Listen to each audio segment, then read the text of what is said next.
চলে এসেছি আমি সেকেন্ড পার্ট নিয়ে, যেমনটা তোমাদের বলেছিলাম। তো এই ভিডিওটা কিন্তু খুব ইন্টারেস্টিং হতে চলেছে, কারণ সব কিছুই তোমরা এই ব্লগে কিন্তু দেখতে পারবে। তো চলো ব্লগটা শুরু করা যাক। এদিকে কিন্তু কাকি চলে এসছে। এখন কিন্তু এই গামলা দুটোর মধ্যে যে কোনো একটা গামলা কাকির তুলবে, যেটা কাকির মনে হয়। তো কাকি কিন্তু ফার্স্ট গামলাটাই তুললো। তো চলো দেখা যাক ওর ভেতরে কি আছে। তো দেখো, এর ভেতরে কিন্তু আছে একটা প্রদীপ। এবার তোমরাই বলো তো, প্রদীপ তুলেছে তার মানে কি হবে? জানো তো, এই ছোট ছোট নিয়মগুলো আমার বড্ড ভালো লাগে, কত মজা দেয় বলো এই নিয়মগুলো। তো কাকি তো প্রদীপ তুলেই নিয়েছে, আর প্রদীপ মানেই কিন্তু মেয়ে, আর যদি পুতো তুলতো তাহলে কিন্তু ছেলে। আর কাকি তো এইখানে প্রদীপ তুলেছে, তাহলে কি আমাদের ঘরে লক্ষ্মী আসছে? যাই হোক, এরপরে কিন্তু আরও একটা ইন্টারেস্টিং নিয়ম আছে, সেটাও কিন্তু দেখতে হবে। তো চলো, এখন কিন্তু এক এক করে কাকিকে সবাই আশীর্বাদ করে নেবে, চলো দেখে নাও।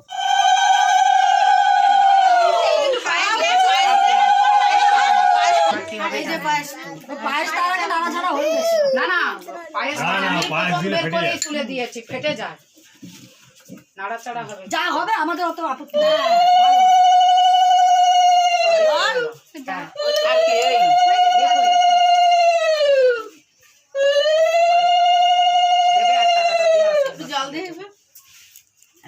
জল তো দিচ্ছে। হ্যাঁ, ওর বাবা বলে কি বোতলে জল রাখো, আমি বলছি বোতলে কে খাবে, দেবো।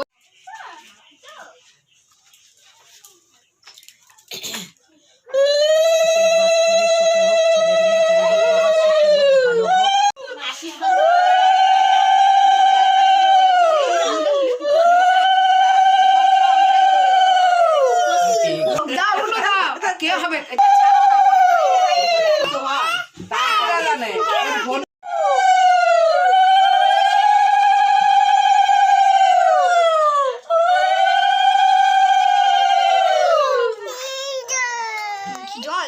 মানু?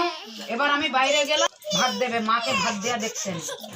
এবার আমি বাইরে যাচ্ছি, বাবা ওর বাইরে গেছে, না ওর ননদ যা না থাকে, ও আছে সোনালি, তো ওর মেয়েরই মতো ও আছে।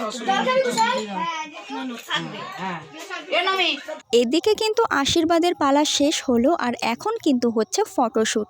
আর ওই যে তোমাদের বললাম একটা ইন্টারেস্টিং নিয়ম আছে আমাদের মধ্যে কিন্তু এই নিয়মটাও আছে। দুটো কুলি পিঠে করে দেওয়া হয়, একটার মধ্যে থাকে কিন্তু চিনি, আর একটার মধ্যে কিন্তু থাকে লবণ।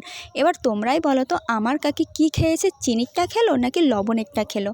চিনি মানেই কিন্তু মেয়ে, আর যদি লবণ খায় তাহলে কিন্তু ছেলে। এবার তোমরা ঝটপট করে কমেন্ট করো যে আমার কাকি কোনটা খেয়েছে। তো যাই হোক, আমিই বলে দিচ্ছি, আমার কাকি কিন্তু খেয়েছিল চিনিরটা। এবার দেখো, তুল্য প্রদীপ খেলো চিনি। এবার তোমরাই বলো তো, আমার কাকির ছেলে হবে নাকি মেয়ে হবে?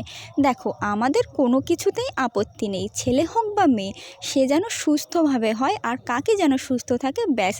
দিনগুলো কত তাড়াতাড়ি না চলে যায় বলো। এই বিয়ে করে আসলো, এখন নাকি সে মা হবে।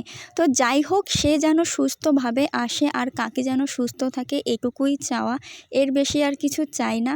আর আমি যেহেতু সবার বড় বড় দিদি হব, আমি একটা আলাদাই ফিলিংস কাজ করছে যে পুচকু একজন আসবে আমাদের ফ্যামিলিতে। আর জানো তো, আমি কিন্তু সেই পুচকুর থেকে নাই নাই করে 22 বছরের বড়। তো বুঝতে পারছো কত বড় দিদি আমি। তো নতুন করে আবার দিদি হচ্ছি, অনেক মজা লাগছে, অনেক আনন্দ লাগছে। আমি তো অপেক্ষায় আছি যে পুচকু কবে আসবে, তাকে কবে একটু কোলে নেব আমি। কারণ জানো তো, ছোট বাচ্চাদের না আমার অনেক ভালো লাগে, কোলে নিতে অনেক ভালোবাসি আমি। আর যেহেতু আমাদের ফ্যামিলিতে নিউ মেম্বার আসছে, ওই জন্য না একটু বেশিই খুশি। তো যাই হোক, সারাদিন কিন্তু আমি খাওয়ারের দিকে আসার একদমই সময় পাইনি, একেবারে কিন্তু নিজেই খেতে চলে এসেছি। যেহেতু কাকির ওইদিকে ওই নিয়মগুলো ছিল, ওগুলো একটু দেখছিলাম, তারপরে কাকিকে কিছু ফটো তুলে দিচ্ছিলাম, যার জন্য এদিকে আসার সময়ই পাইনি। ওই জন্য এখন আমি খেতে চলে এসেছি। তো চলো আমিও খাই আর তোমাদেরও দেখাই যে মেনুতে আজ কি কি ছিল। আর প্রতিবারের মতন কিন্তু এবারও ক্যাটারিংয়ের লোকজন হচ্ছে আমার বাবা কাকা। তো যাই হোক, চলো বলি আজকে কি কি ছিল। তো ফার্স্টেই ছিল কিন্তু লেবু, সাথে ছিল কিন্তু সাদা ভাত, তারপরে ছিল কিন্তু ডাল, ডালের সাথে কিন্তু ছিল পাঁপড়। আর ডালের সাথে পাঁপড় খেতে কিন্তু আমার অনেক ভালো লাগে। তো যাই হোক, তারপরে ছিল কিন্তু পটল চিংড়ি, তারপরে ছিল কিন্তু মাংস। আর একটা জিনিস এখানে আমি দেখাতে ভুলে গেছি, তো সেটা হচ্ছে মাছ ছিল, যারা কিন্তু মাংস খায় না তাদের জন্য কিন্তু মাছের ব্যবস্থা করা হয়েছিল। তারপরে কিন্তু ছিল চাটনি, আর চাটনির সাথে ছিল কিন্তু পাঁপড়। আর আগে জানো তো আমি চাটনি পাঁপড় খেতাম না, মানে পাঁপড়টা খেতাম বাট চাটনি খেতাম না। এখন কিন্তু চাটনির সাথে পাঁপড় খেতে আমার অনেক ভালো লাগে। তো তারপরে ছিল কিন্তু মিষ্টি, একটা ছিল সাদা আর একটা ছিল কালো জাম।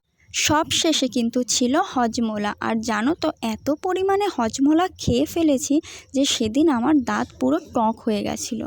আর শুধু সেদিন না, আমার কিন্তু পাক্কা 3 দিন দাঁত টক হয়েছিল। আমি কিন্তু কিছু খেতে পারছিলাম না ঠিক করে। আর এদিকে এসে দেখি এখানে কিন্তু ভাইগুলো খেতে দিচ্ছে। ফার্স্টে তো বাবা কাকা ওরা সবাই দিচ্ছিল, আর যেহেতু একদম লাস্টের দিকে মানে ঘরেরই কিছু মানুষজন ছিল, তো তাদেরকে আর কাকা বাবা ওরা দেয়নি, তাদের কিন্তু দিচ্ছিল আমার ভাইরা। দেখো কত বড় হয়ে গেছে, কত দায়িত্ব করে কিন্তু খেতে দিচ্ছে। আর দেখো বাবা কাকাদের পরে তো এদেরকে একটু শিখে রাখতে হবে না, অন্তত পাড়ায় কিছু হলে যাতে সবাইকে খেতে দিতে পারে সেটুক অভিজ্ঞতা তো এদের রাখতেই হবে। আর এদিকে কিন্তু কাকি বলছিল রান্নাটা বেশ সুন্দর হয়েছে। গোলু কিন্তু একবার খেয়েছে, আবার কিন্তু বসেছে ওর বাবার সাথে। কিসের জন্য জানো? শুধুমাত্র মিষ্টি খাওয়ার জন্য। আমি তো শুধুমাত্র এদের দেওয়াগুলো দেখছিলাম যে কত ভালো করেই না এরা দিচ্ছে। দেখো কতই না বক বক করলাম, বাট এটাই তোমাদের বললাম না যে আমার কাকিকে কেমন লাগছে। জানো তো সেদিন কাকিকে এত সুন্দর লাগছিল যে আমি নিজেই চোখ ফেরাতে পারছিলাম না। সত্যি অনেক ভালো লাগছিল কাকিকে। এবার তোমরা কমেন্ট করে বলো যে আমার কাকিকে কেমন লাগছিল। আর এখানে এই সব নিয়ে কথা হচ্ছিল যে আমার কাকি কতটা সাহসী বা কতটা স্ট্রং, যে এখন কিন্তু এই অবস্থায় নাচ করে দেখাচ্ছে। তার সাথে সাথে কিন্তু এই কথাটাও বলছিল যে এখন তো আমি সাহস দেখাচ্ছি, বাট পরে গিয়ে কি হবে আমি জানি না। তো যাই হোক, অনুষ্ঠান করতে করতে কিন্তু অনুষ্ঠান শেষ হয়ে গেছে। আমরা তো অনেক মজা করেছি, আর তোমরা কিন্তু একদমই জানাতে ভুলো না যে এই ব্লগটা তোমাদের কেমন লাগলো। অবশ্যই কিন্তু আমাকে কমেন্ট করে জানিও যে ব্লগটা কেমন লেগেছে। আর মা কিন্তু এদিকে গুড্ডুকে মিষ্টি খাওয়াচ্ছিল। জানো তো গুড্ডু এত পরিমাণে মিষ্টি খেতে ভালোবাসে যে কি আর বলবো, ও প্রচুর মিষ্টি খায়। তো যাই হোক, এখানে আমরা একটু হাসাহাসি করছিলাম গুড্ডুর মিষ্টি খাওয়া দেখে। তো কেমন লাগলো তোমাদের ব্লগটা অবশ্যই কিন্তু কমেন্ট করে জানাবে। আমরা তো অনেক মজা করলাম, দিনটা অনেক স্পেশাল ছিল, আর খুব মজা করেছি, অনেক আনন্দ করেছি, অনেক স্মৃতি থাকলো এই ব্লগের মধ্যে।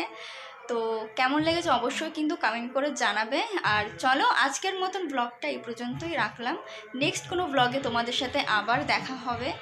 তো তোমরা সবাই ভালো থেকো, সুস্থ থেকো, আর সব সময় আমার পাশে থেকো। তো চলো আজকের মতন সবাইকে টাটা।